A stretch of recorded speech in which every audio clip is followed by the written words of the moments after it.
They say love is blind, but I've learned that ambition is a predator. It doesn't just blind you. It makes you look at the person who built your entire world and see a stranger. Most people think the ultimate betrayal is a secret affair, but I'll let you in on a secret.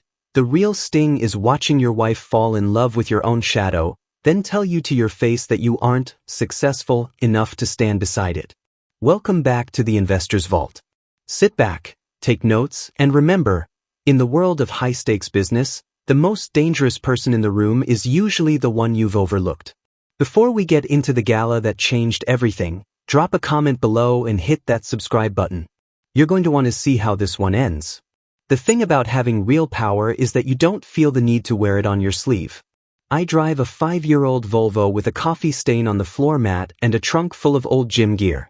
I wear off-the-rack navy suits and a watch that costs less than the tires on my car. To my wife, Olivia, I'm just Victor, the dependable, slightly boring husband who works a safe mid-level consulting job and stays home while she hustles at the office. But that's the mask. In reality, my name is Victor Langford, and for the last decade, I've been the architect behind VL Holdings. While Olivia was out looking for visionaries to save her startup, I was the one signing the wire transfers through a dozen shell corporations. Last quarter, I authorized a Series B funding round that put her company on the map. A number so high it would make your head spin if you saw the ledger. But if you saw me on a Tuesday evening, helping her with the dishes while she complained about her inadequate life, you'd think I was a man standing in the way of her dreams, not the man who was paying for them. I kept it that way to see if she could handle the climb. I just never expected that the first thing she'd want to throw off the mountain was me. The thing about having real power is that you don't feel the need to wear it on your sleeve. I drive a 5-year-old Volvo with a coffee stain on the floor mat and a trunk full of old gym gear. I wear off-the-rack navy suits and a watch that costs less than the tires on my car. To my wife, Olivia, I'm just Victor, the dependable, slightly boring husband who works a safe mid-level consulting job and stays home while she hustles at the office. But that's the mask. In reality, my name is Victor Langford, and for the last decade, I've been the architect behind VL Holdings. While Olivia was out looking for visionaries to save her startup, I was the one signing the wire transfers through a dozen shell corporations. Last quarter, I authorized a Series B funding round that put her company on the map. A number so high it would make your head spin if you saw the ledger. On a typical Tuesday, my life is a study in choreographed mediocrity. I spend my mornings in a small, rented, consulting office that is mostly a front for a high-speed encrypted server. I sit there in a chair that squeaks, eating a turkey sandwich from a brown paper bag, while I move $50 million into a clean energy venture in Singapore. I've become an expert at the art of being unnoticeable. When I walk into the local coffee shop, the baristas don't look up. I'm just the guy in the charcoal sweater who tips exactly 20% and never complains about a burnt roast. Then I go home. I pull into our driveway in the suburbs, careful to avoid the flower beds Olivia spent a fortune on, and I transition. I hang up the blazer that hides a man who could crash a small country's currency and become the man who wonders if we're out of milk. I listen to Olivia talk about the investor, this mysterious, brilliant figure from VL Holdings who sees her potential. She speaks about my shadow with a reverence she hasn't shown me in 5 years. She describes his tactical brilliance and unwavering belief in her vision, all while I'm standing 3 feet away, drying a dinner plate. It's a strange, lonely kind of theater. I built this shadow to protect her, to ensure her success was her own and not just a byproduct of her husband's bank account. I wanted her to feel the weight of her own wings. But as I watch her glow while reading an email I sent her from an anonymous server 3 hours ago, I realize the danger of the game I've played. I've been so successful at being invisible that I've disappeared entirely. To the world and to my wife, I am a $100 million shadow, powerful, essential, and completely unseen. The creation of VL Holdings wasn't just a business move, it was a surgical extraction of my identity from my capital.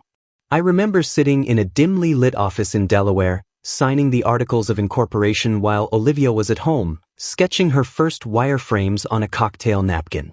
I could have just handed her a check for $5 million and called it a wedding anniversary gift, but I knew Olivia. If she knew the money came from the man who forgot to take the recycling out on Tuesdays, she would never respect the stakes. She needed a shark in her corner, not a husband. I built a labyrinth of 3 separate shell corporations, each one a mirrored wall designed to deflect the gaze of even the most determined private investigator. VL Holdings became the face of the operation, a prestigious, tight-lipped private equity firm with a sleek, minimalist website and an automated switchboard that led to a professional answering service in London. When the initial seed money hit her business account, it didn't come from Victor Langford. It came from a blind trust managed by a firm that specialized in high-net-worth anonymity. I watched her face light up that night when she saw the balance. She screamed, she cried, and she hugged me so hard I nearly told her right then. But then she said something that stayed with me. "Victor, someone finally sees me. A real professional finally thinks I'm worth the risk."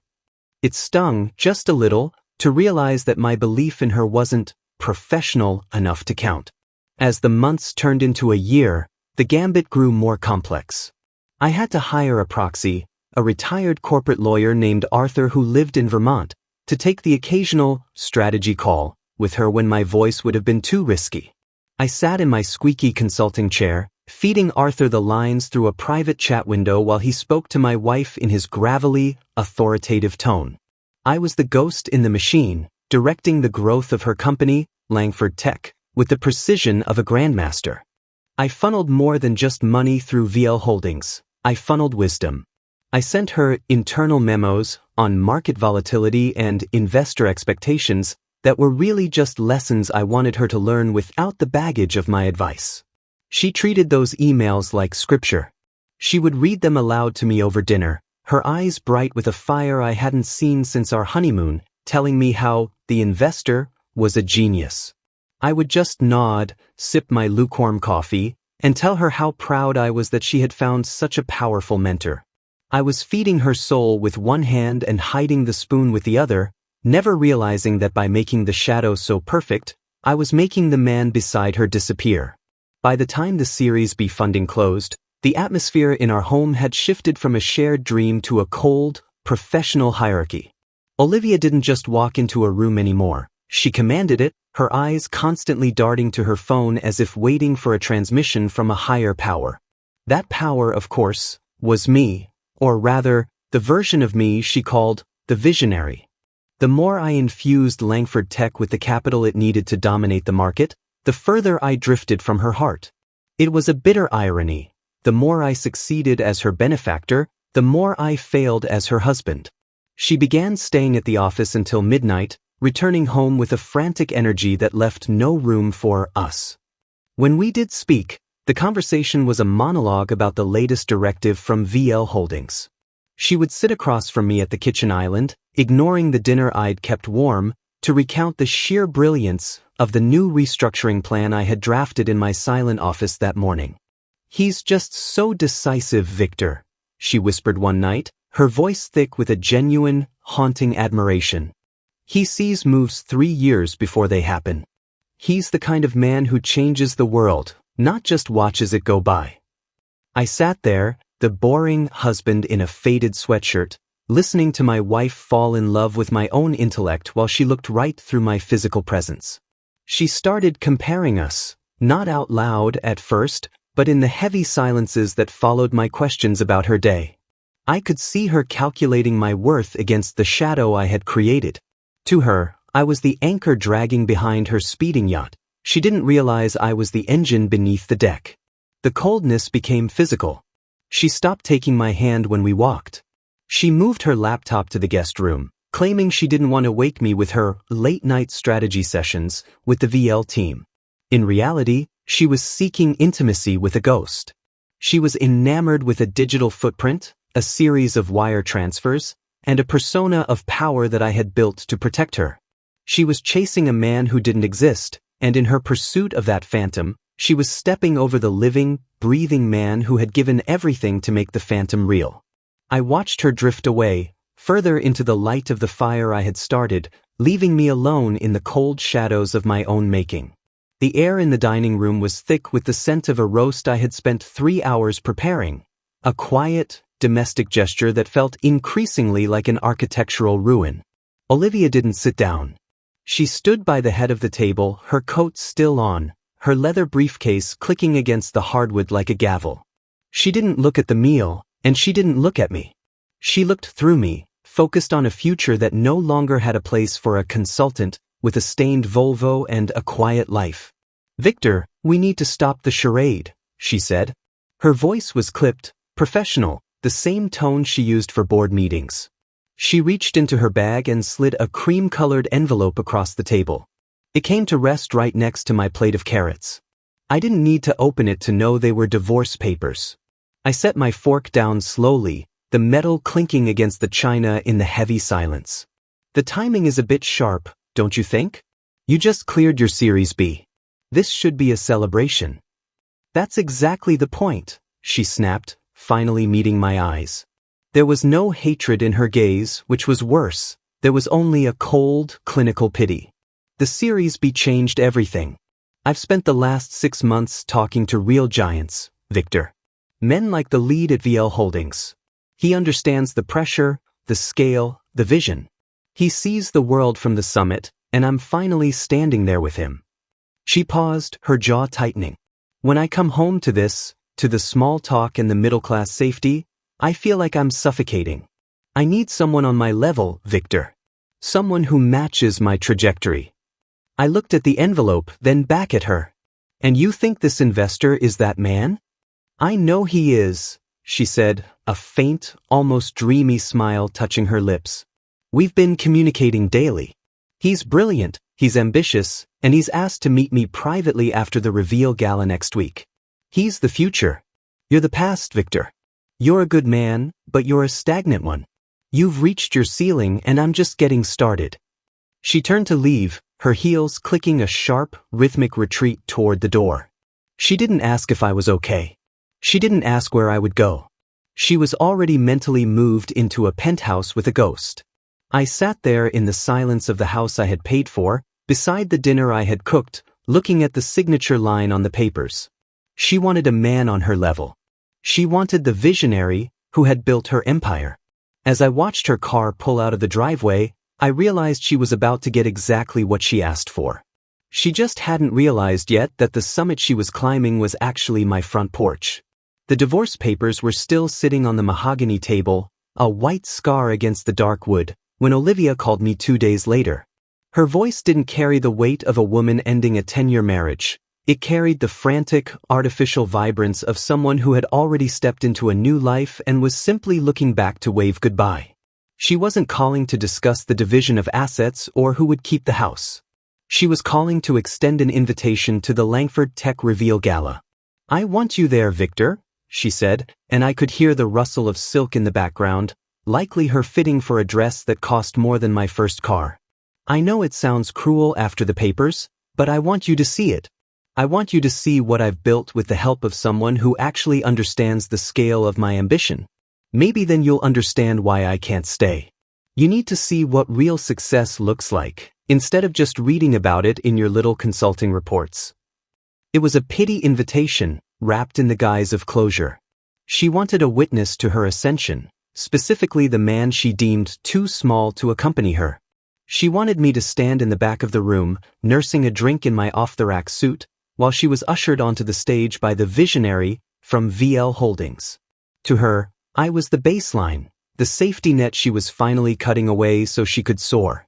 "I'll be there, Olivia," I said quietly. I looked at my reflection in the darkened window of my study, the salt and pepper hair, the calm, analytical eyes that had seen market crashes and corporate takeovers that would make her blood run cold. She took my quietness for defeat. "Good," she replied, her tone softening into that clinical pity again. "Wear something decent, okay? The guest list is? Well, it's a different world, Victor. I've reserved a seat for you at one of the back tables. You won't have to talk to the board members or the lead investors. Just watch. Just see what's possible when you don't play it safe." After she hung up, I logged into the VL Holdings secure server.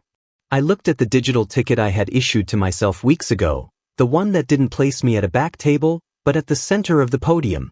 I spent the rest of the evening coordinating with the event's security detail, ensuring that the anonymous lead investor would have a seamless entrance. Olivia wanted me to see what real success looked like. She wanted me to witness the moment her life truly began. I decided then that I would give her exactly what she asked for. I would show her the man who had been standing right in front of her all along, and I would do it under the brightest lights she had ever seen. The weekend before the gala, the house felt like a museum dedicated to a life that had already ended.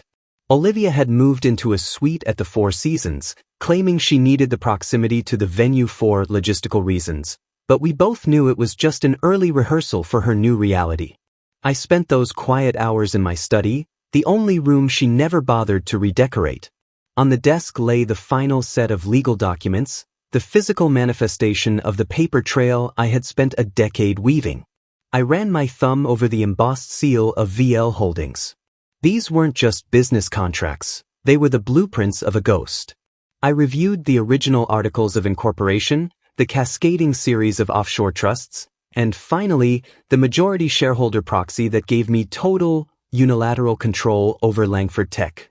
According to the documents, Olivia owned 40% of the company she had built. The other 60% belonged to a man who didn't officially exist. I looked at the signature on the latest Series B agreement. Olivia's handwriting was bold and hurried, the script of a woman who was too busy reaching for the sun to notice the heat. Right next to it was the digital signature for VL Holdings, a cryptographic key that lived on a thumb drive in my pocket. It was a strange sensation, seeing our names joined together on a billion-dollar document while our marriage certificate was being shredded in a lawyer's office downtown. I spent the afternoon cross-referencing the visionary's email logs. I read back through the messages I had sent her, the tactical advice, the encouragement, the occasional stern warning about over-leveraging her assets. She had saved every single one in a folder marked the future. It was heartbreaking to realize she had more intimacy with my server than she did with my soul. She had fallen in love with the way I thought, yet she despised the way I lived. I printed out a single, one-page document, a disclosure of beneficial ownership. It was a simple piece of paper that pulled the curtain back on the entire operation. I placed it inside a slim, black leather folder, the kind that looks important enough to stop a room. I didn't feel the rush of adrenaline I expected. Instead, I felt a profound, heavy clarity. Olivia wanted me to see what real success looked like. She wanted to stand on that stage and be validated by a titan of industry. I looked at the black folder and then at the 5-year-old Volvo idling in the driveway as I prepared to head to the dry cleaners. The charade was ending. The paper trail was complete. By Monday morning, she would finally have the man she wanted, the one on her level, and she would have to live with the fact that he was the same man she had just traded for a penthouse view. The Metropolitan Museum was a cavern of shifting shadows and expensive perfumes, the kind of place where the lighting is designed to make everyone look like a masterpiece while hiding the cracks in the foundation. I stood in the wings, obscured by a heavy velvet curtain, watching the gala unfold from the periphery. Olivia was in her element, a vision in a midnight blue gown that shimmered like a deep-sea predator. She moved through the crowd with a glass of champagne in one hand and her phone in the other, her laughter sounding more like a press release than a human emotion. I checked my own phone. A notification blinked. A new email from Olivia to the VL Holdings private server. I opened it, the blue light of the screen reflecting in my eyes. "I'm standing in the hall we built together," she had written. "Every light in this room is a testament to your vision. I can't wait to finally see the man who changed my life. I think I've been falling for your mind for months. Tonight, I leave the weight behind." It was a love letter to a ghost. I looked up from the screen to see her just 20 feet away, gushing to a circle of tech reporters about the mysterious brilliance of her lead investor. She described the VL persona as a man of tectonic influence, someone who moved mountains while the rest of the world slept. She spoke with a hunger that turned my stomach, her eyes bright with the prospect of trading a quiet life for a legendary one. She didn't see me. Even when her gaze swept past the curtain where I stood, she didn't truly see me. To her, I was just a ghost of a different kind, the vestigial tale of her former life, a man she had already mourned and moved past. I watched her pull her chief operating officer aside, leaning in to whisper, "He's coming." The firm confirmed he's in the building. Everything changes in 10 minutes. The irony was a cold weight in my chest. She was falling for the very soul she had spent a decade ignoring over breakfast. She loved the architect, but she despised the bricks. I adjusted the lapels of my tuxedo, not the off-the-rack suit I'd worn to our last anniversary, but a bespoke piece that felt like armor. I reached into my pocket and felt the encrypted thumb drive, the key to the empire she thought she was about to share with a stranger. The gala was a beautiful, shimmering lie, and I was the only one who knew that the man she was waiting for was the same man she had told to leave. I took a deep breath, stepped out of the shadows, and prepared to give her the introduction she had been dreaming of. The crystal chandeliers dimmed, casting a hush over the room as the CEO of the Venture Capital Association stepped toward the podium. Olivia stood at the edge of the stage, her posture perfect, her face illuminated by a spotlight that seemed to promise her the world. She looked like a queen awaiting her coronation, her eyes fixed on the rear entrance where she expected a titan, a stranger, to emerge and validate her existence. "Tonight," the announcer's voice boomed, "we recognize a partnership that has redefined the tech landscape." Many have wondered about the identity of the primary driver behind Langford Tech's meteoric rise. It is my distinct honor to introduce the chairman of VL Holdings. I stepped out from behind the velvet curtain. Not from the back of the room where the pity guests sat, but from the darkness of the wings, directly into the path of the center spotlight.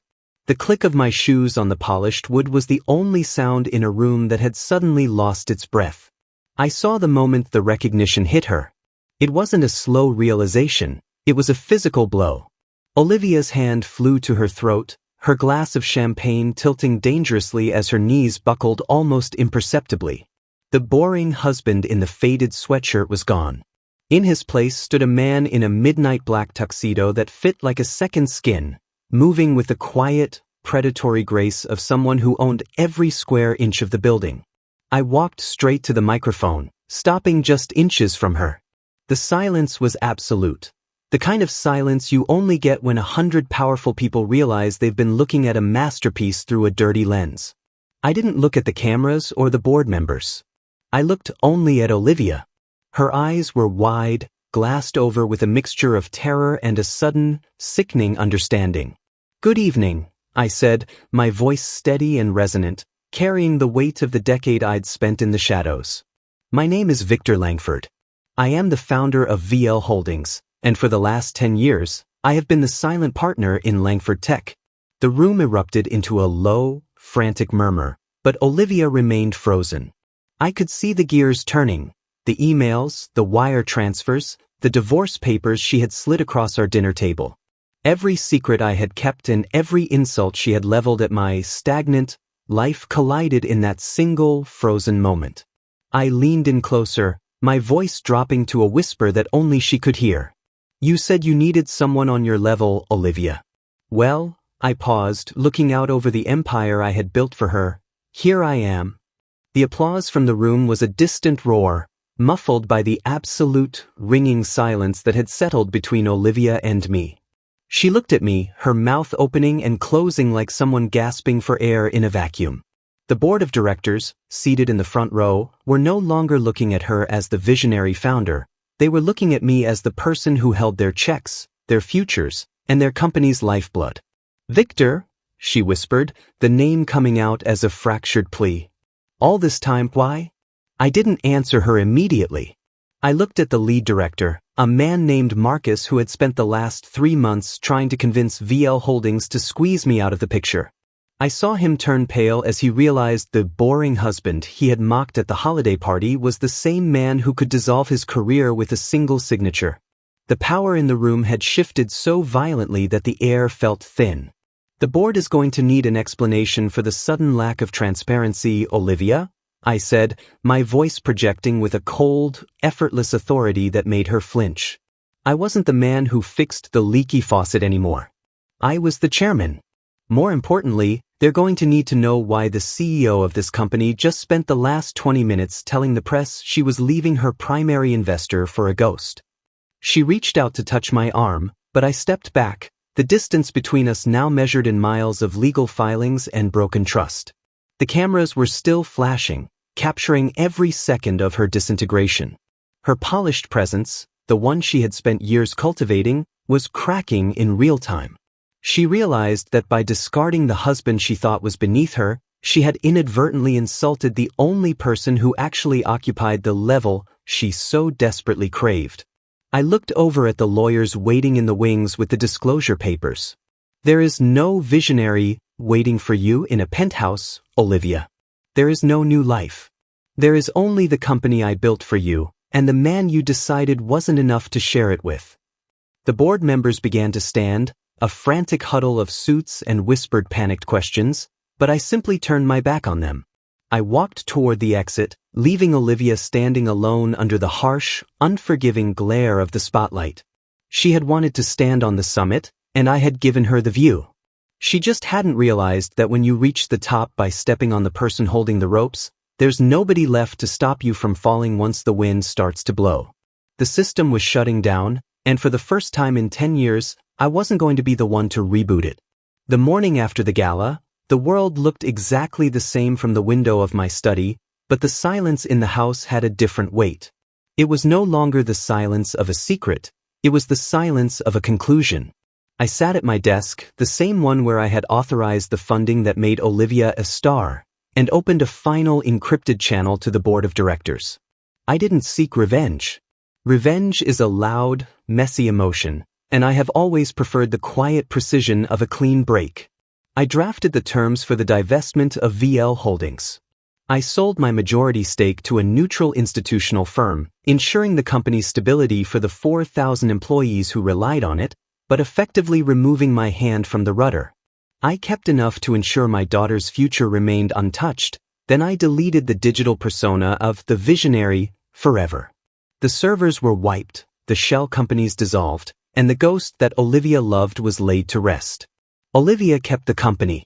On paper, she is more successful than ever, the sole founder of a tech unicorn with a valuation that continues to climb.